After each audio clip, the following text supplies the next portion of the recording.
And we're live on a Friday. Bill, how you feeling today? I'm feeling fine. And yourself, Sean? I'm excellent, thank you. It's 2 o'clock on a Friday afternoon. We normally record these much, much earlier in the week.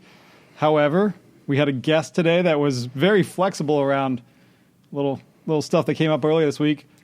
We have Mark Zipko here with us today, Bill. Mark, welcome to the show. Thanks. Great to be here. Welcome, Mark. Thanks, Bill.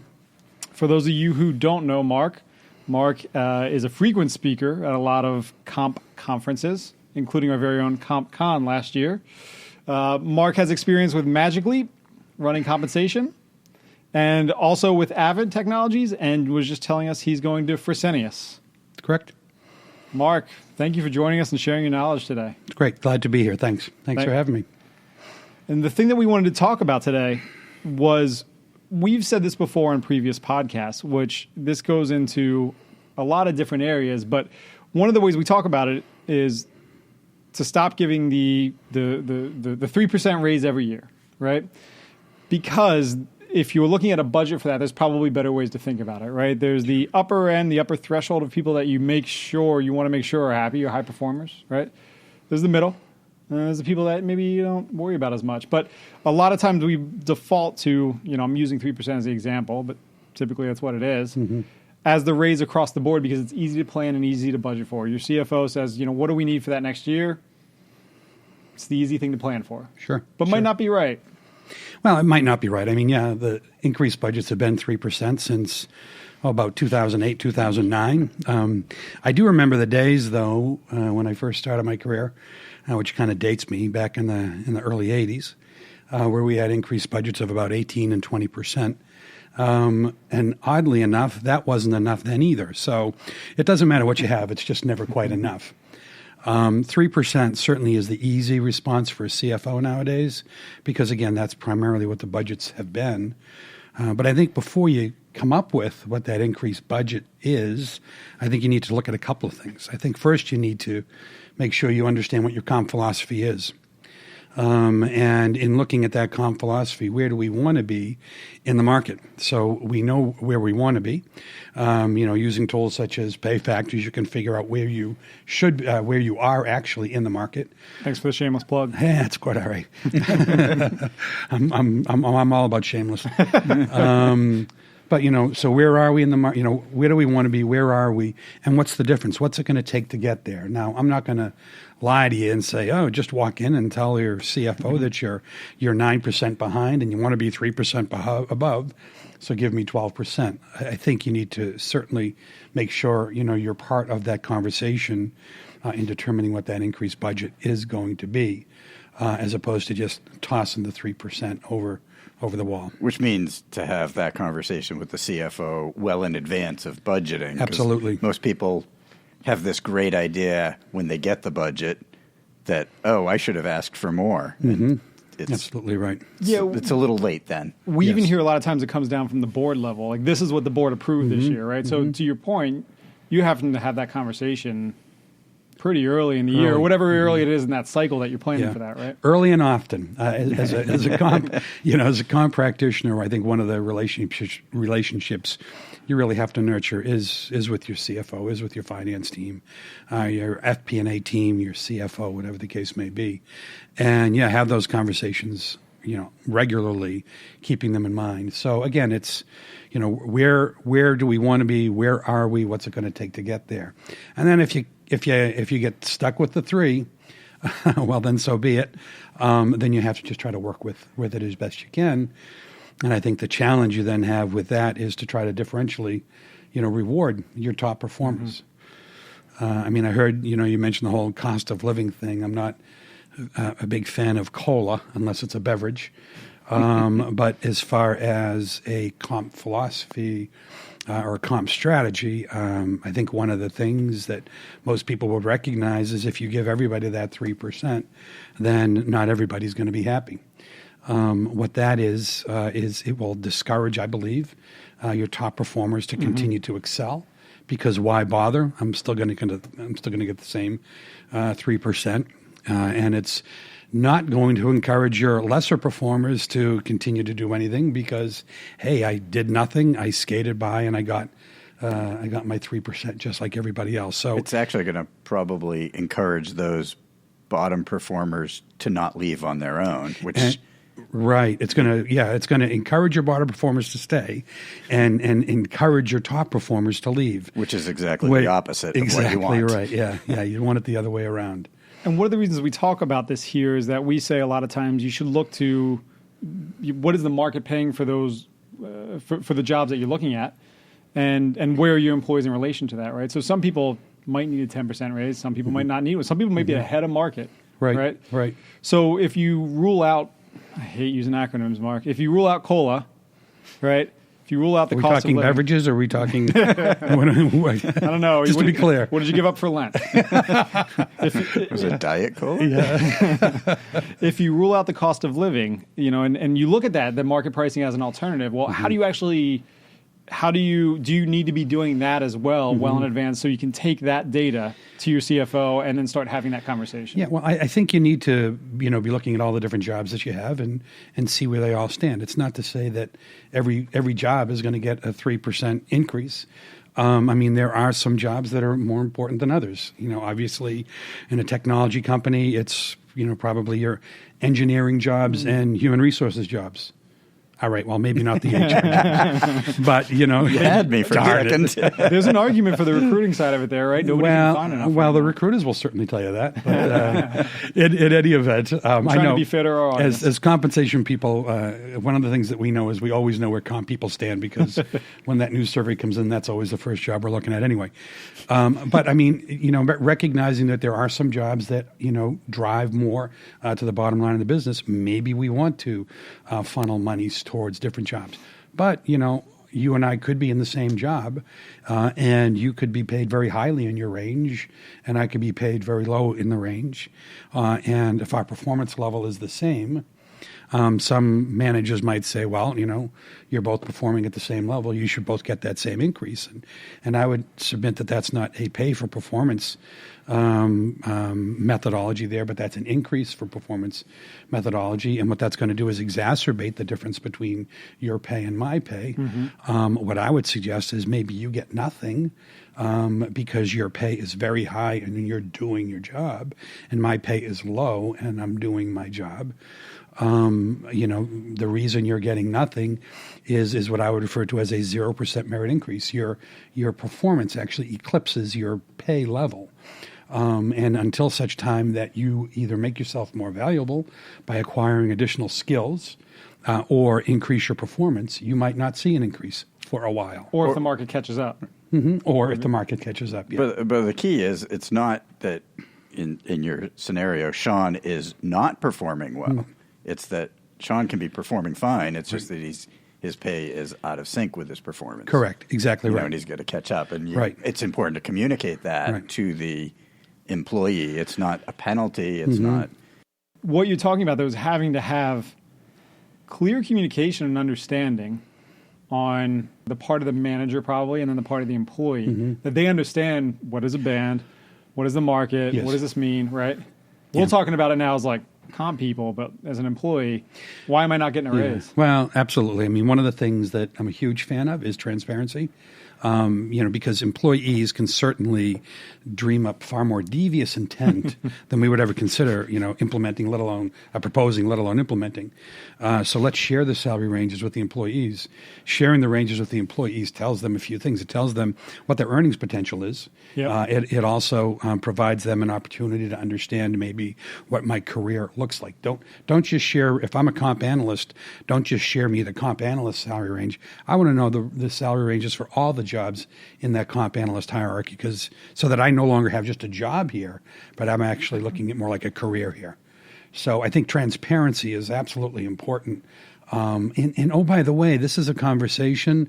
If you're not going to be getting that increase, Sean, this is the conversation that Bill should have been having with you maybe last year. Sean, you're getting close. Just as an FYI, you're moving up in your salary range. We might not be able to give you an increase next year.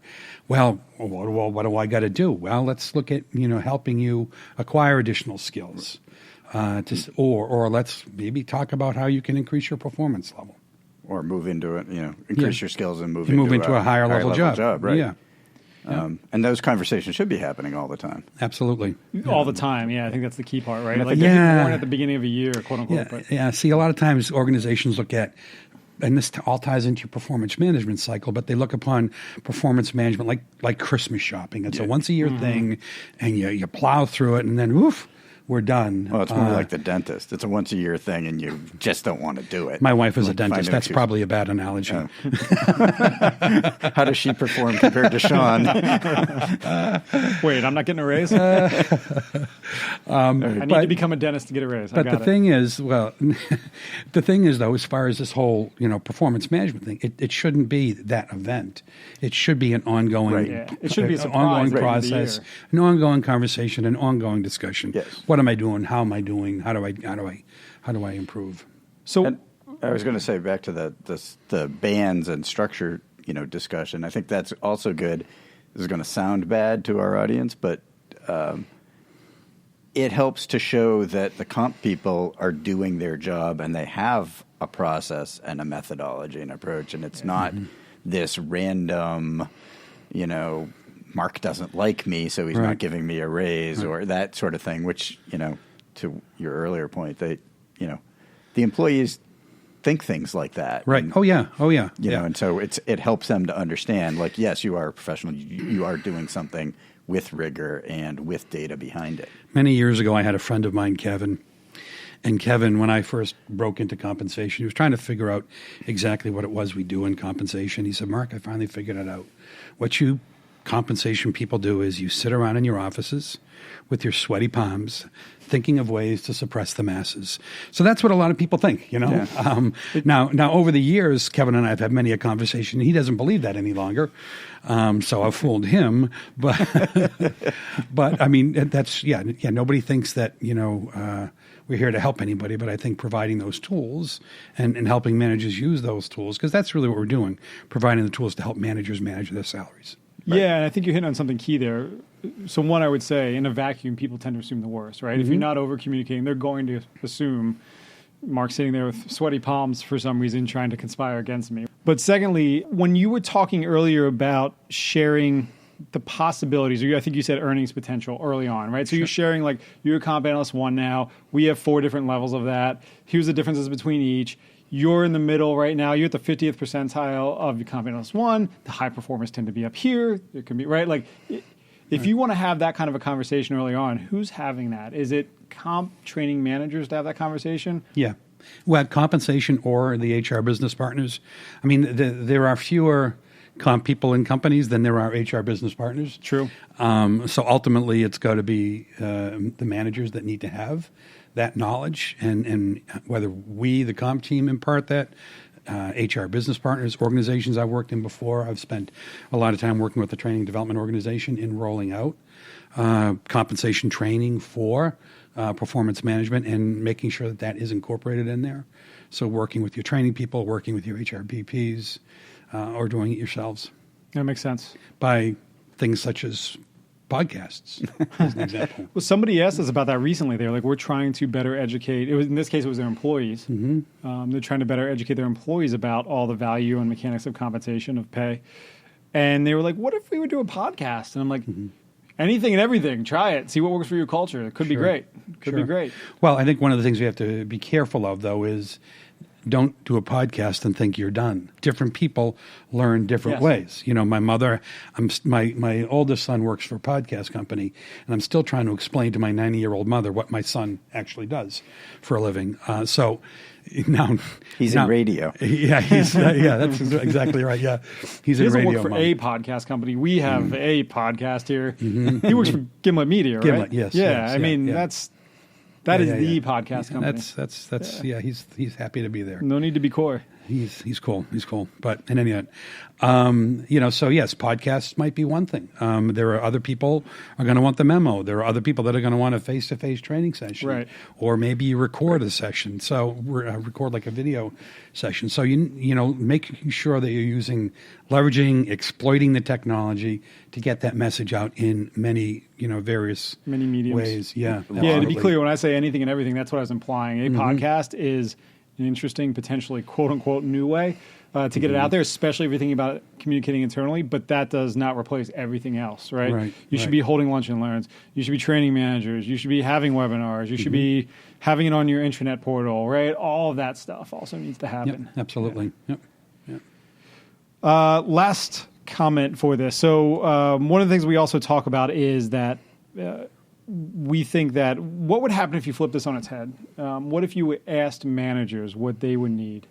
Right, so we're talking about getting out in front of this early and not just being responsive to either the board or the finance team saying, here's your budget. What if you asked managers, right? What if you said, what do you think raises should be this year before you even gave them a budget? Well, it's an interesting question. We actually, in a training session I did at a company many, many years ago when we had the 18% increase cycles, we tried that. We said, we're not going to give you a budget. You just tell us what you need. And it was interesting. Half of the group came in lower than what we were going to be rolling out. The other half came in incredibly high. So I think doing something like that right now, I think would be very challenging. And I think to find people coming in at less than 3% is probably not going to happen. What do you caveat it with right now? Well, right now, because if you recognize that, we've been looking at 3% increase budgets for, 8 or 9 years running. We're looking at an economic picture that's theoretically anyway turning around. Turnover is up. Voluntary turnover is really spiking. And unemployment is low. Unemployment is Yeah. very low, so it's becoming a very difficult market out there for employers. Then you have things like the Mass Pay Equity Act, where you can't even ask them what they're getting paid. So it's not like I can say, well, I'm making $30,000 right now, Bill. Hire me, and okay, I'll bring you over for 33. He doesn't know, and he can't. He doesn't know. He can't ask, and I can just hypothesize something way out of the realm that I'm looking for, and he might respond. So it's going to make it more difficult, I think, for employers to retain employees now. So I don't think they're going to come in at less than 3%. I think that they're going to be looking for more, for sure. Well, The other thing too that I wanted to make sure. If we were to do that, if we were to roll out that, say, tell me what you need, and then they come back and say, I need 6.8%, then what happens? Then we as the HR community is saying, sorry, I can only give you 3. I can still give you 3. So then what happens? psych. Then what happens is the manager then has the ability to then abdicate their responsibility. They can say hey, Sean, I wanted to give you 5%, but Bill over there in HR told me I can't.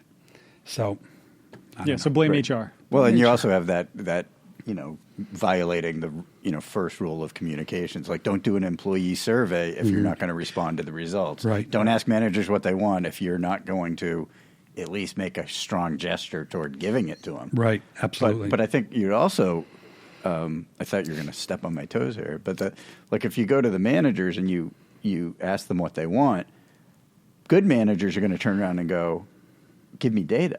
Like, I can't tell you what I need to pay my people without If I don't know what the market is. Without the market. And, and they would know anecdotally from recruiting activities, like what people who are coming in interviewing for jobs want, and they would know what people who left are saying they're getting, but they're going to want more information. They're going to want more transparency from HR and comp, right. which is fine and good, but that's another month's worth of work you've got to do before you go and ask the question. And I'm not disagreeing with anything Mark said. It's like if you're not going to be able to give them more budget, asking what they want is a challenge. If you can't change the end result, you're doing a lot of additional work to look back. to actually take the blame. Yeah. Well, what you're doing really, when you're doing that though, Sean, what you're really doing is saying, I know I've got 3%, and I hope they come back and say they only need 2.5, and we can. That's not the way it's going to go. Nobody's ever going to say that. Yeah, no, it's always going to be above 3, I'm sure. Right. Yeah. But I think there's another thing which, just this topic brings to mind, and this is me going off on my little tangent about things that drive me crazy about our world. A lot of these performance management compensation planning tools will take that 3% budget that we've been talking about for the last half hour and say, Sean, you got a team of 5 people that are, they're all making $100,000 a year, and there's a 3% budget, so we have $30,000 to. Yeah. How do you want to divide it amongst your team? How do you want? No, and we'll put $3,000 down for each person. Oh. And then you say, and then the comp person says, Sean, tell me how you want to allocate it. But it's already in your mind that each one of these people is getting 3, and so now you gotta take some away from Bill to give more to Mark, and the amount people move that money around is small versus saying, Sean, here's your, I think I said 30, but it's 15. Here's your $15,000 budget. How do you want to allocate it? Where you say, well, Mark is a superstar, and I need to keep him. He's going to get 3.1 instead of 2.9, right? Like that's what it winds up being, right? But what you really want it to be is you want somebody's getting 5, 6, 7, right? Yeah, and 1 or 2 one's going to get 0, and one's going to get 1% or a token amount, and then the middle guys will get the 3, or maybe 2.5, or maybe even Yeah, no, that sounds right. The time that I've done that before, those were the instructions, is though to allocate it on effectively based on performance. Was the instructions, right? Like, here's your budget. You can go up to 10%, right? But here's what you got to work within. And so it didn't come with that pre-planned. Right, that pre-planned. Like once you anchor people to it, they have a hard time moving away. It's a huge concept, the anchoring conversation, right? Like, it's one of the first things you want to do in any negotiation is anchor it. Right. Well, you've got to develop budgets too, though. So as you're rolling your budget out, I think your comp planning tools, they're gonna because I've got to allocate now the 3% to the entire organization. Well, how do I do that? Well, you just pre-populate that average increase for everybody in there, but then make the point that you've got to rob from Peter to pay Paul. It's not that everybody's going to get 3% and then we differentially reward our top performers. It doesn't happen that way. One of the things that I've mentioned before is if you've got that 3% budget, don't roll out 3, roll out 2%. Yes. And then hold back 1% and then say, okay, fine. If this is what you want to, if you want to give your cola, and I'm not talking about a beverage this time, if you want to give your cola to everybody at 2%, go for it. But then take that 1% that you've saved, and maybe you allocate that to your top 10%. And 1% of your payroll to 10% of your employees is a 10% increase.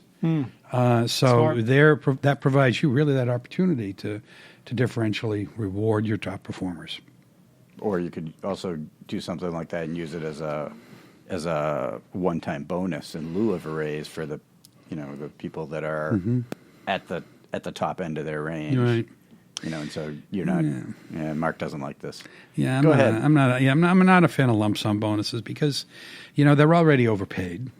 Though I've never run into anybody who, in my almost 40 years who feels as though they're overpaid, but they're already overpaid. So why would we give them something, number one? And number two, it's still money that you're depleting your merit pool with. So it allows you to differentially reward less your top performers. Right. Although it's, I think from a management point of view, it allows you to save money next year. Yeah. Since you're not going up, and to reward the people, back to our earlier Sean example, doing a good job, but at the top of the range, without wanting incurring to feel the bad. continuing. Well, it saves you money this year and next year too, because it's not going to affect your fringe rate, right? Because normally that wouldn't be included in things like your life insurance and things like that. All these things are small, though. Yeah, that's small, but they add up. I mean, fringe benefits used to be called fringe benefits because they were fringe. They're not anymore. They're fully loaded 36 to 42% of payroll in the U.S. That's a lot of money. All right. Well, Mark, thank you for stopping by today, sharing your knowledge. Always appreciate it. Pleasure was all mine. Thanks for having me. Good luck on Monday. Yeah. Well, it's April Fool's, right? Is this all a joke? Gee, I don't know. I'll find out on Monday. All right. Well, always a pleasure. Appreciate having you. Come back anytime. Will do. Appreciate it. Thanks. Thanks. Take care.